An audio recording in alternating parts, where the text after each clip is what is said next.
Então, meus alunos, agora nós falaremos das angiospermas. Dos 4 grupos que nós estudamos, eles são o único que possuem frutos. E, em suma, os frutos eles são importantes para a dispersão das sementes. Pensem na utilidade do fruto, que enquanto ele protege a semente até o seu momento da germinação adequada, ele fornece alimento para diversos animais, e dentro das fezes destes, a semente ela poderá ser lançada em locais mais distantes.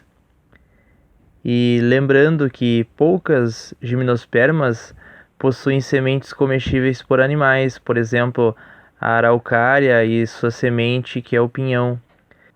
Já as angiospermas, como elas possuem os seus respectivos frutos, consequentemente, uma grande maioria de animais auxiliam na dispersão dessas sementes.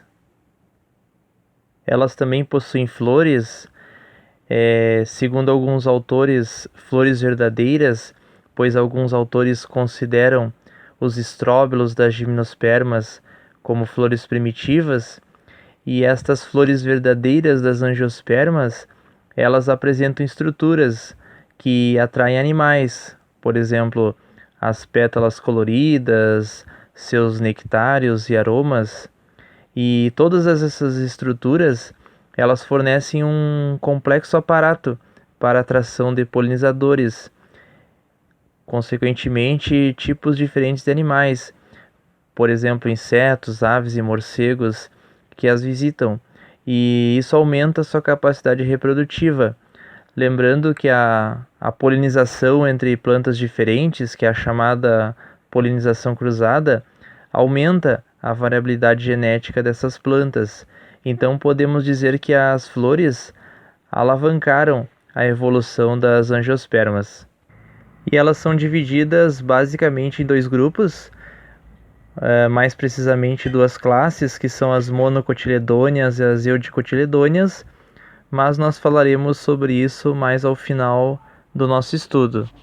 Na imagem do slide nós temos a ninféia, que é uma angiosperma aquática que possui suas flores vistosas, e aquelas estruturas amareladas que aparecem no centro são os estames, as estruturas produtoras de pólen. E uma curiosidade sobre esta flor é que ela, durante o dia, ela permanece aberta e muitos insetos acabam visitando, né? E durante a noite ela se fecha, aprisionando temporariamente esses insetos. E no outro dia, no período da manhã, ela abre-se novamente e estes insetos são libertados, mas repletos de pólen. E esse pólen, obviamente, quando eles visitarem outra flor, acabará sendo levado até ela. Nas angiospermas, a planta propriamente dita é o esporófito. O gametófito ele é extremamente reduzido e desenvolve-se dentro dos tecidos do esporófito, como veremos adiante na reprodução. E nesta imagem temos uma flor e suas diferentes estruturas. Então, no sentido horário, temos a parte feminina da flor, que é chamada de carpelo, e o carpelo é formado pelo estigma, que é a estrutura onde se fixará o grão de pólen na polinização, o estilete, que é um canal que une o estigma ao ovário, e é por dentro do estilete que vai passar o tubo polínico, que é um canal formado pela germinação do grão de pólen, que vai conectar o mesmo até o óvulo da flor, e o ovário, que é a cavidade que armazena os seus respectivos óvulos. Após a fecundação, quando ela ocorrer, o ovário irá se transformar no fruto e os óvulos em sementes. Nós percebemos que toda essa estrutura feminina ela se assemelha a um vaso, e por isso o nome angiosperma, porque esperma em grego significa semente e angios significa vaso. Então as sementes nas angiospermas elas ficam armazenadas, respectivamente, no fruto. Seguindo as outras estruturas, temos as sépalas. As sépalas são estruturas, são folhas, na verdade, modificadas e estéreis, como diz no slide, geralmente na coloração verde, e as sépalas elas servem para proteger todas essas estruturas florais. E acima das sépalas encontram-se as pétalas que geralmente são coloridas e vistosas e servem para a atração dos polinizadores. E no canto superior esquerdo da imagem temos os estames. Os estames são a parte masculina da flor, que nós chamamos de androceu, e os estames eles são formados pelas anteras, que é a região onde ocorrerá a produção e a liberação do pólen, e o filete. O filete é o que sustenta a antera e ele possui tamanho e morfologia diferenciada dependendo da espécie da angiosperma. Temos também o receptáculo floral, que é o local onde se inserem todos os elementos florais, as sépalas, as pétalas, o androceu e o gineceu, a parte masculina e a feminina respectivamente. E o receptáculo ele é unido até o ramo da planta pelo pedúnculo, que é uma haste de fixação. Então, o conjunto de sépalas nós chamamos de cálice e o conjunto de pétalas é chamado de corola. E o conjunto de cálice mais corola é chamado de perianto. Às vezes, obviamente, as pétalas e as sépalas elas têm a mesma cor, recebendo o nome de tépalas. E o conjunto de tépalas é chamado perigônio. E nem todas as angiospermas possuem sépalas e pétalas evidentes.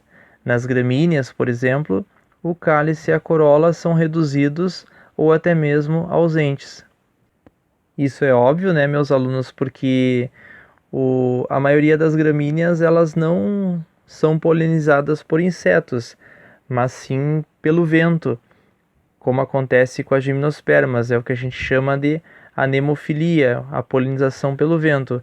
Então, consequentemente, não é necessário para elas a presença de cálice e corola. Assim como as demais plantas que nós íamos estudando, as angiospermas também possuem seus fósseis conhecidos. E nesta imagem nós temos Arqueofrutos sinensis, que é uma angiosperma que viveu aproximadamente 125 milhões de anos, e ela foi abundante na era Mesozoica, no período Cretáceo, que é um período em que a África e a América estavam se separando, e o clima era entre tropical e subtropical, e os insetos eles possuíam um menor tamanho corporal. E isso foi fundamental para que essa coevolução ocorresse entre as plantas e os insetos. Então ali nós vemos no slide, no esquema que foi feito desta planta, ela possuía folhas reduzidas, mas os estames e os carpelos eram bem evidentes. E os carpelos eles ficavam acima dos estames, não ficavam juntos, justamente para que ocorresse a polinização cruzada com outros indivíduos. As flores elas podem ser bissexuais, ou seja, hermafroditas, como já mencionamos em outros estudos, ou dioicas, que são as flores unissexuais. Na foto temos o lírio, cujas flores são bissexuais. À esquerda, vemos o androceu, que possui as anteras, como nós já vimos no slide anterior, e dentro das anteras se localizam os sacos polínicos, cujas células sofrem meiose originando os esporos que são aquelas células haploides, conforme já vimos anteriormente. E semelhante às gimnospermas, cada esporo sofre mitose, e origina dois núcleos, um núcleo germinativo, que vai formar os gametas, e um núcleo vegetativo, que formará o tubo polínico. E essa estrutura resultante da divisão celular dos esporos vai se tornar o grão de pólen, que é o gametófito. E à direita temos o gineceu ou o carpelo, mostrando os ovários e os seus respectivos óvulos. E a quantidade de óvulos e as respectivas câmaras onde eles se encontram, inclusive é um dos critérios da identificação taxonômica das angiospermas. Nesta animação, nós temos o gineceu, que é a parte feminina da planta, e a respectiva formação do óvulo. Então, seguindo sentido horário, temos ali representado o carpelo, aquelas setas ali na sequência estão relacionadas ao estigma, o estilete e o ovário. E o que acontece? Dentro do ovário, a célula-mãe do saco embrionário, que é chamada de megasporócito, sofre meiose, formando 4 megásporos. 3 deles degeneram e o núcleo da quarta sofre 3 divisões, formando 8 núcleos, que são o gameta, que nós chamamos de osfera, as 2 células laterais à osfera, que são as sinérgidas, 3 células opostas à osfera e às sinérgidas, que são as antípodas, e 2 células centrais, que são os núcleos polares. Desse modo, surge o gametófito feminino, chamado de saco embrionário, constituído por estas 8 células.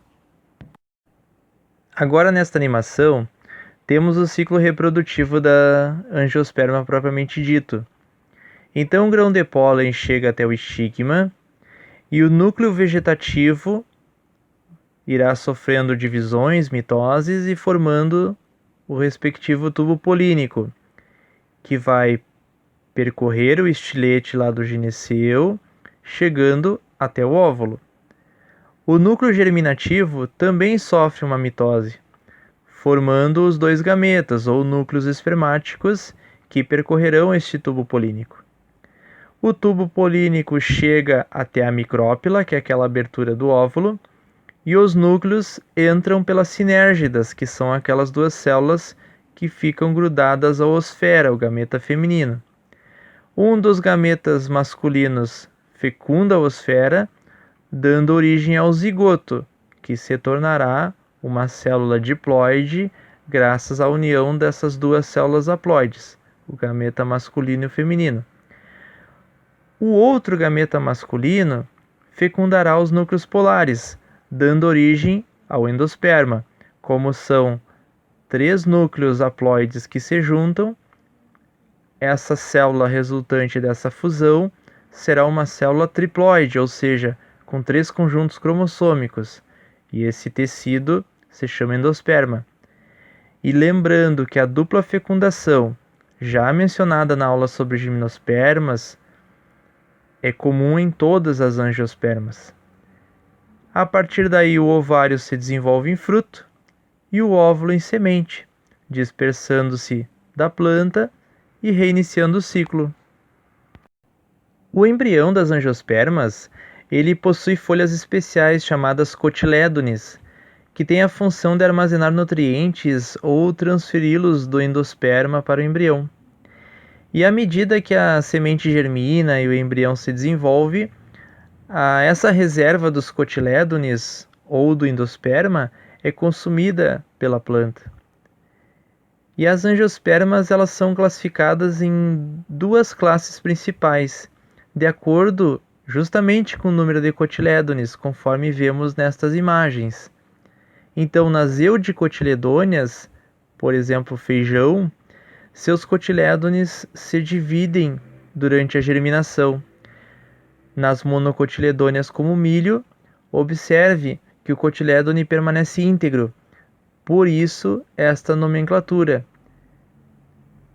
Nesta outra imagem, da mesma forma, a ervilha é uma eudicotiledônia, porque o seu cotilédone permanece dividido na germinação, e a cebola é uma monocotiledônia, porque o seu cotilédone permanece intacto na germinação. Neste quadro, nós temos as 6 principais diferenças entre mono e dicotiledôneas, ou eudicotiledôneas, que é o nome mais correto, em relação à morfologia externa. Além dos cotilédones, o número dos cotilédones que nós já observamos nas imagens anteriores, temos outras características relacionadas, por exemplo, à raiz, que no caso das monocotiledôneas é uma raiz fasciculada, como vemos na figura, e nas dicotiledôneas essa raiz é axial, ou seja, uma raiz com um único feixe principal e de grande profundidade. Já nas monocotiledôneas não existe um feixe principal, são vários feixes e, consequentemente, essa raiz é menos profunda. Em relação ao caule, nas monocotiledôneas o caule não apresenta crescimento em espessura, então obviamente esse caule será essencialmente herbáceo, e muitas monocotiledôneas apresentam caule no formato de rizoma, que é aquele caule subterrâneo, como o exemplo da bananeira, ou colmo, que é o caule das taquareiras, como está presente ali na figura. Já o caule das dicotiledôneas, ele tem crescimento em espessura e consequentemente ele se torna lenhoso, ou seja, a maioria das monocotiledôneas elas são herbáceas e as dicotiledôneas, a maioria delas são arbóreas, são árvores de grande porte. E em relação à parte interna do caule, nós temos ali uma imagem do corte transversal e os feixes vasculares, que é o agrupamento daqueles vasos condutores, os xilema e floema. Nas monocotiledôneas, os feixes vasculares eles são dispostos de maneira irregular ao longo de todo o caule. Já nas dicotiledôneas, eles são dispostos em círculo, formando anéis em torno da parte central do caule, que nós chamamos de medula. E isso também acaba influenciando na espessura do caule e no seu comprimento. Em relação à folha, as monocotiledôneas apresentam uma bainha, que é a base da folha bem desenvolvida, e as nervuras, que são aquelas linhas presentes nas folhas, são paralelas. Em contrapartida, nas dicotiledôneas, a bainha ela é quase sempre reduzida e as nervuras elas são reticuladas, ou seja, elas partem do centro da folha para as extremidades. Em relação às flores, as monocotiledôneas apresentam flores trímeras, ou seja, são conjuntos de 3 pétalas e 3 sépalas, enquanto as dicotiledôneas apresentam flores pentâmeras, ou seja, conjuntos de 5 pétalas e 5 sépalas. E a semente, como nós já vimos no slide anterior, as monocotiledôneas apresentam apenas um cotilédone, enquanto as eudicotiledôneas apresentam 2 cotilédones, e estes, na maioria das vezes, com reserva de nutrientes. A reserva que é aquele tecido que nós já vimos ali na parte da reprodução, que se chama endosperma. Então é isso, meus alunos. Aqui nós terminamos a nossa 4ª etapa neste estudo das angiospermas. Concluímos assim nossos estudos sobre os principais grupos das plantas. E a partir de agora, o estudo é com vocês. Muito obrigado.